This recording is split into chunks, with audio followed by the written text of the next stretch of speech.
Assalamualaikum warahmatullahi wabarakatuh. Halo teman-teman semua, aku Fahda. Dan saya Rudi Harun. Kali ini kita sudah berada di salah satu tempat di mana ini menjadi salah satu pusat komunitas atau tempat tongkrongan salah satu komunitas yang cukup menarik perhatian masyarakat. Ya, seperti kita tahu ya, Indonesia kan punya banyak sekali keanekaragaman. Salah satunya di komunitasnya ini. Indonesia punya banyak sekali komunitas yang menarik perhatian masyarakat. Nah, kali ini kita sudah berada di salah satu tempat yang menjadi salah satu tempat ngumpulnya para anak-anak komunitas punk. Jadi kan punk terkenal dengan gayanya yang unik gitu ya, yang bebas gitu ya. Nah, tapi mungkin di balik itu semua masih banyak cerita yang kita nggak tahu nih. Gitu. Dan kita akan mengambil ibroh atau pelajaran yang baik dari komunitas punk tersebut, di mana sehabis ini kita akan melaksanakan sedikit ngobrol-ngobrol tentang komunitas punk tersebut. Ya, jadi mungkin langsung aja kita temuin mereka buat berbincang-bincang lebih dalam lagi. Oke teman-teman, kali ini kita sudah berada bersama komunitas punk nih, salah dua dari komunitas punk yang ada di Lampu Merah Yasmin ini ya, Lampu Merah Yasmin ini. Sebelumnya mungkin kita kenalan dulu ya, kita kenalan satu-satu sama abangnya. Namanya siapa dan asalnya dari mana? Nama saya Ridwan, buat panggilan gaulnya ya Gokong, nama panggilan buat di jalan atau di mana-mana gitu Gokong. Asli Bogor. Ya, nama saya sendiri Disa Agustian ya. Cuman buat nama beken anak-anak biasa manggil Bebek. Kebetulan saya asli Bogor sih. Saya mau nanya Bang, di luar kesibukan dari komunitas punk tuh apa sih Bang gitu? Kalau buat saya sendiri, kesibukan di luar punk ya paling ngurus keluarga di rumah. Ya kalau ada kerjaan sampingan ya dijalanin, itu aja sih udah. Buat sementara ini sih saya belum punya kesibukan ya, masih punya banyak waktu. Makanya ya gitu aja, di jalan aja sekarang nih Pak. Sebelumnya sih pernah jaga warung kopi juga, pernah ikut gambar-gambar juga, punya kesibukan sih. Kalau boleh tahu ini nama komunitas punk ini tuh apa sih? Terus kayak latar belakang berdirinya komunitas punk ini gimana gitu? Kalau buat nama ya tetap punk sih, karena kan memang kita satu komunitas itu komunitas punk, nggak ada sebutan lain dari itu sih. Semuanya menyatu. Semuanya sama rata, nggak ada yang dibilang kayak ketuanya atau gimana, nggak ada, sama rata. Paling yang bisa saya tambahin, kalau buat nama komunitas itu punk ya. Kalau setiap masing-masing anak-anak sih punya skenan ya, maksudnya asal dari mana, tapi tetap jumpa dimanapun tetap punk. Ketertarikan Abang awal gabung komunitas punk itu apa sih? Rasa di komunitas itu dapat ilmu banyak lah, dapat saudara juga. Kita tertariknya karena ya tali persaudaraannya lebih kuat dibanding di dalam lingkungan keluarga gitu, lebih kuat lah kalau di komunitas itu aja. Kalau saya ya awalnya tuh dulu tanda tanya juga sih, punk itu apa sih ya kan, karena kebetulan orang tua saya supir angkot 16 ya kan.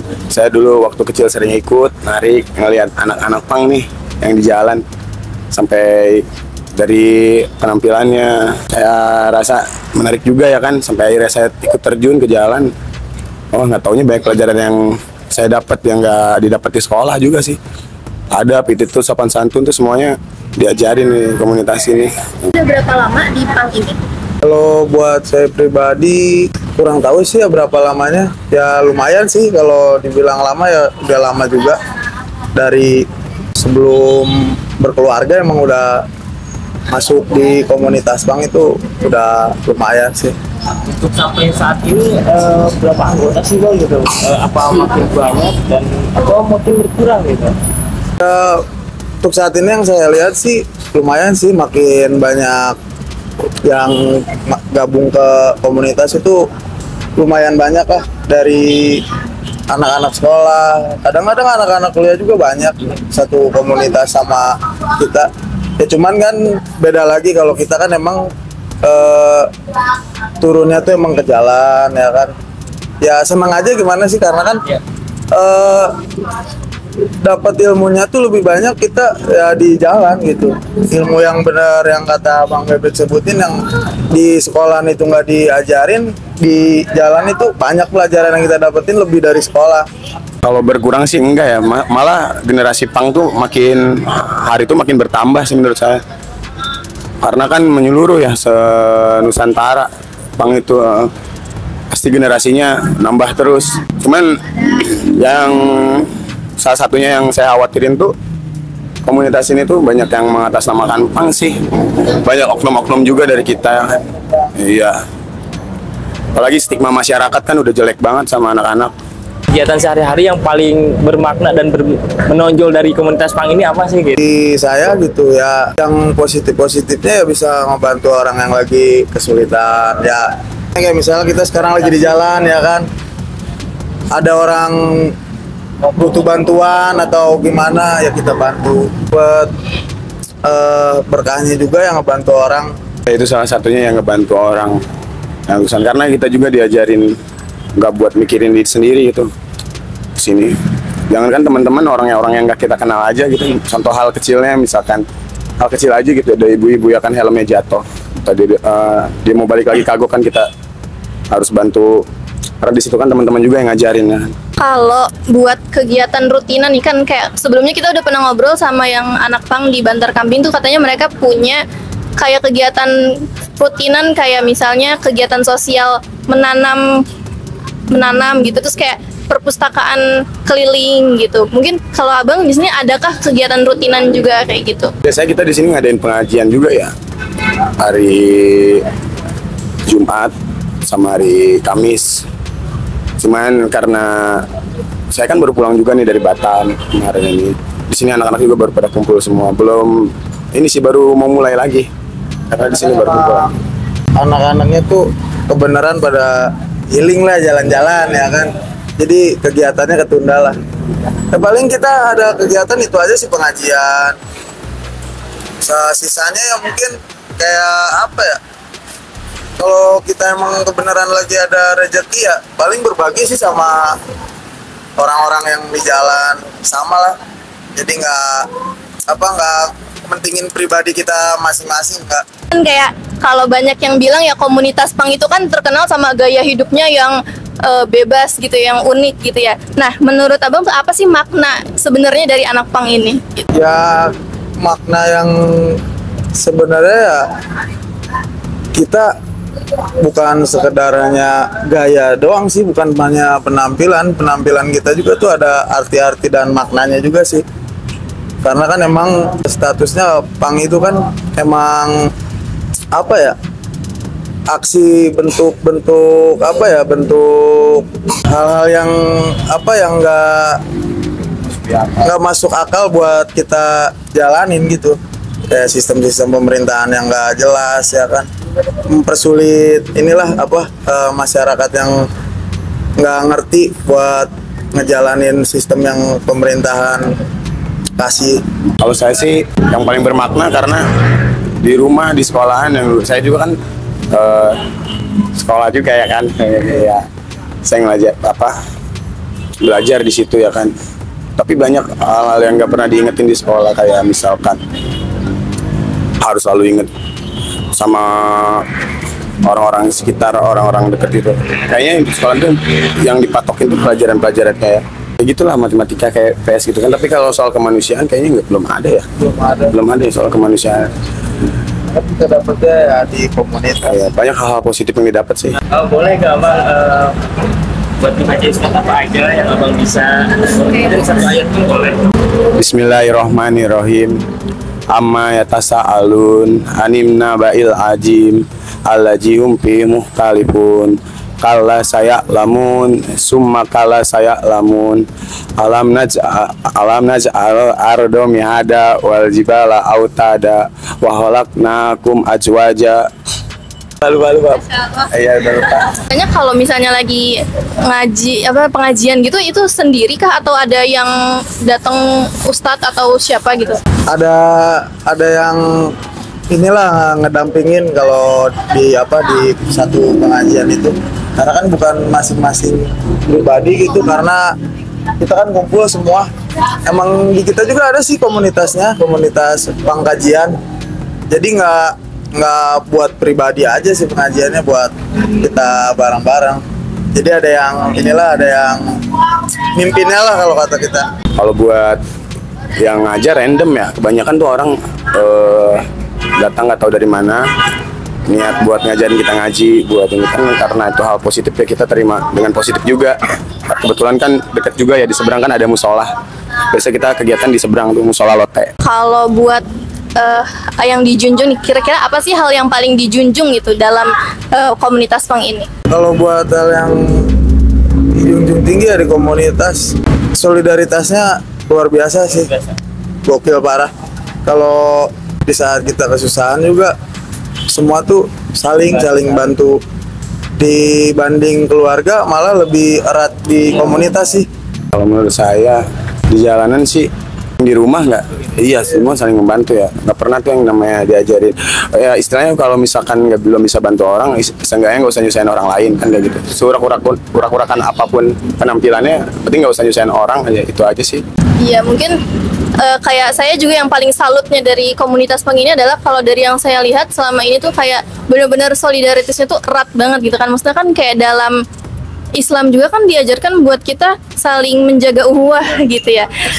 Persaudaraan. Nah, menurut saya pribadi kayak komunitas pang ini tuh benar-benar menjalankan itu gitu. Bahkan di luar, bahkan kita yang bahkan sesama muslim aja tuh masih banyak yang saling berdebat dan lain sebagainya, tapi di pang ini benar-benar nyatu banget, benar-benar solid banget gitu. Nah, selama abang di komunitas pang ini kira-kira apa sih tantangan terbesarnya gitu selama melewati selama ini? Tantangan terbesarnya ya mungkin ya godaan-godaan yang ya contohnya agak menyimpang dari agama ya, itu aja sih ya. Mungkin kayak istilahnya kita ya urak-urakan atau gimana ya kan, minum-minum ya kan, itu aja sih tantangan yang beratnya, itu aja.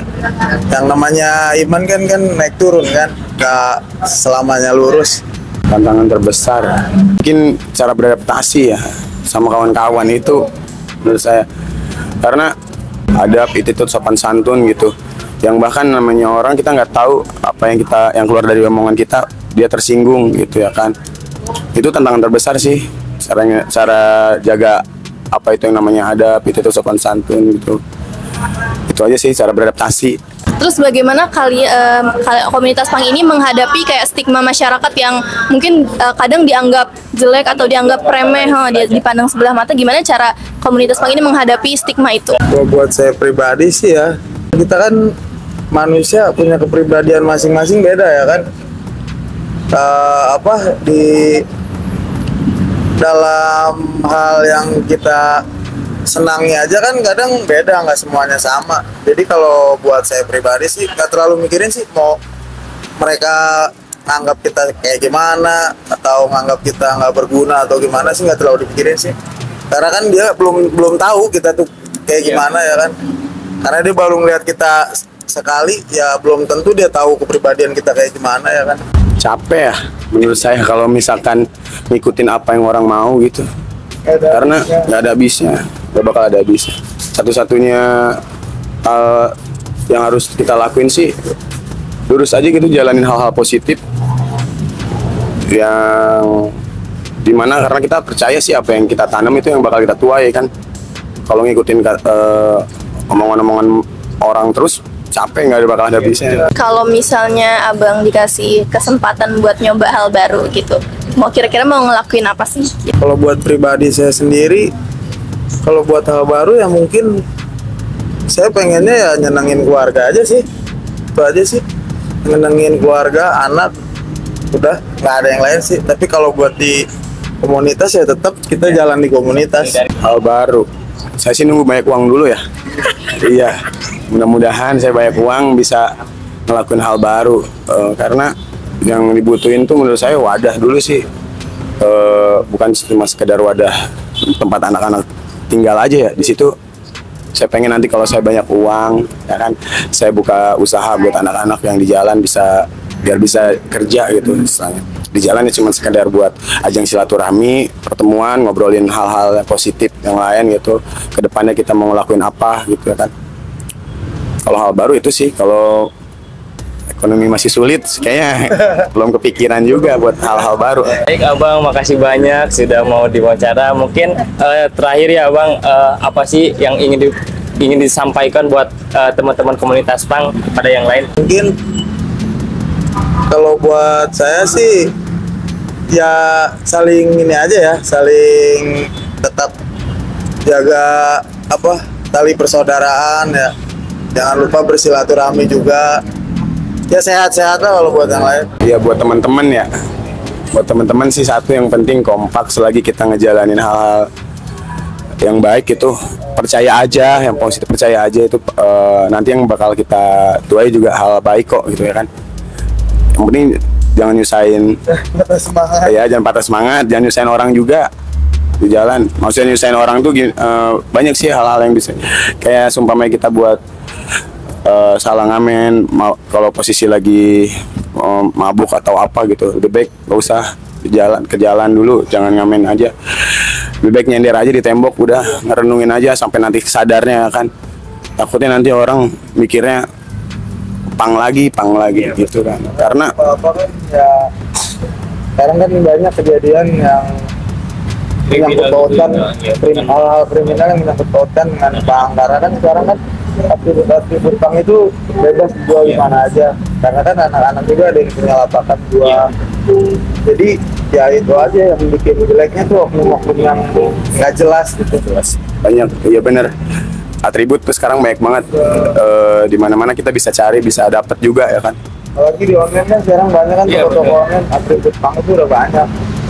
Jadi kadang ngeliat, oh ini anak pang, padahal kan belum tentu dia benar di komunitas kita. Dia hanya sekedar pakai doang, nanti dia bikin ulah.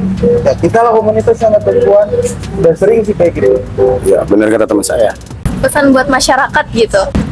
Ya pesan buat masyarakat ya jangan terlalu menganggap kita tuh sebelah mata ya nggak berguna atau gimana ya, kayak enak dipandang apalah ya. Jadi mohon dipahami di komunitas kita tuh ya emang seperti ini. Jadi jangan memandang kita tuh seakan-akan beda dari mereka. Kita tuh sama aja sih sebenarnya, hanya beda dari penampilan aja sih. Kalau buat masyarakat ya, daripada berlomba-lomba buat ngejudge pang, lebih baik kita berlomba-lomba berbuat kebaikan aja deh. Iya. Masih banyak kok hal positif yang bisa kita lakuin gitu. Karena nggak ada untungnya. Nggak ada untungnya. Masyarakat mah mikirin tentang kita gitu.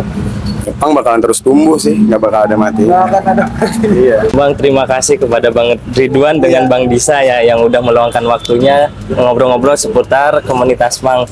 Banyak sekali ibroh yang kita dapat dan bisa disampaikan untuk ke masyarakat luas, bahwasannya bahwa komunitas punk ini bukan hanya komunitas yang sangat jelek, tetapi ketika kita sudah berdiskusi, toh kita mendapatkan kesimpulan yang sangat baik, di mana punk ini tetap melaksanakan sosialisasinya dengan bagus dan solidaritas terhadap semua anggota itu bagus. Saya ada sedikit quotes, mereka tidak tahu masalah hidupmu, mereka sama sekali tidak merasakan jadi kamu, jadi tidak usah pikirkan apa kata mereka. Kamu baik ketika memutuskan jadi dirimu kamu sendiri. Dari sini juga kita belajar banyak ya, bahwa kita jangan pernah menilai seseorang dari tampilan luarnya aja. Mungkin istilah don't judge book by its cover ya, itu benar-benar nyata gitu ya, karena kita nggak boleh menilai seseorang hanya dari covernya aja, hanya dari penampilan luarnya aja gitu. Allah sendiri aja nggak pernah membeda-bedakan hambanya gitu. Allah nggak pernah membeda-bedakan manusianya gitu, baik dari latar belakang ataupun fisiknya dan bagaimana gitu kan. Maksudnya kadang yang baik menurut kita belum tentu juga baik menurut Allah, dan yang buruk menurut kita belum tentu juga buruk menurut Allah. Karena Tuhan selalu banyak ada alasan, sejuta alasan untuk kamu hidup di dunia ini. Mungkin itu saja yang dapat kami sampaikan, kurang lebihnya mohon maaf. Wassalamualaikum warahmatullahi wabarakatuh.